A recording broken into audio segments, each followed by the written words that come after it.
Good morning! Welcome dito sa India. Maaga nga akong gumising today kasi may pupuntahan kami ng aking 9:10 asawa. ang oras ng At biyahe kaya naman, namin. 8:30 ay umalis na kami ng bahay. Naman, mahirap kapag naiwanan ka ng train. Ang train, iiwanan ka, pero ang jowa, hindi. And for sure, ang asawa ko ay hindi ako iiwan. Hindi yan umaalis ng bahay nang hindi ako kasama. Ganoon niya kasi ako kalab talaga. Ang mga train dito sa India ay hindi nalilate, hindi katulad ng kausap mo na laging late, 30 minutes late pa. Sasabihin, on the way na, pero nakahiga pa. At ito nga ang sasakyan natin today, tinatawag nilang Vande Bharat Express. At ito nga yung tinatawag nilang super fast train na feeling mo ay nasa loob ko nga ng eroplano, guys. Gusto kong sumakay sa train na ito dahil sobrang luwang sa loob. Bawat gilid ay may 2 upuan lamang at malaki ang kanilang chair. Ito nga, pangalawang sakay ko na dito sa tinatawag nilang Vande Bharat Express. Kasi nga guys,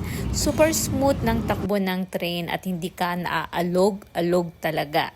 So, at kasama nga sa binayaran namin ay ang masarap na breakfast. Ang in-order nga ng aking asawa para sa aming dalawa ay omelette. Meron din ng kasama itong snack.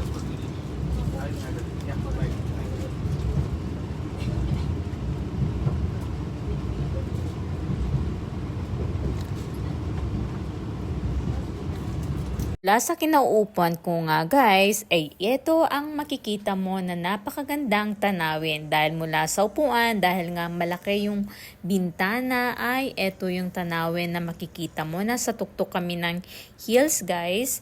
And napakaganda ng tanawin mula doon sa aking kinalalagyan. Kaya gustong gusto ko talaga ang sumakay dito sa train na ito guys dahil super smooth talaga ng takbo ng train na ito. The view of this.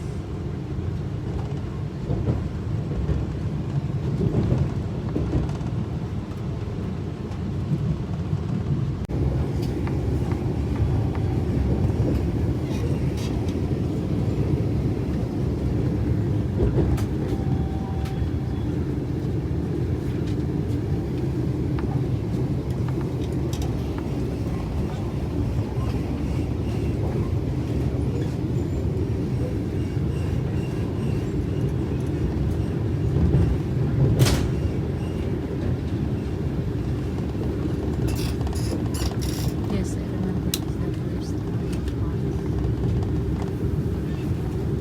That's all for today. Thank you for watching. Paano ba yan? Bukas ulit!